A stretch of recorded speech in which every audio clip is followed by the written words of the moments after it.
Let's try this mask. First, wash your face. 2 pumps.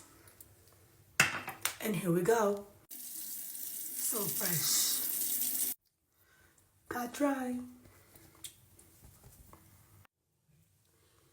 Muddy texture with excellent benefits.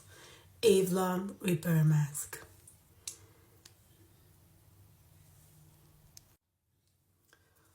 All over your face. Avoid eyes area. And leave it for 15-20 minutes.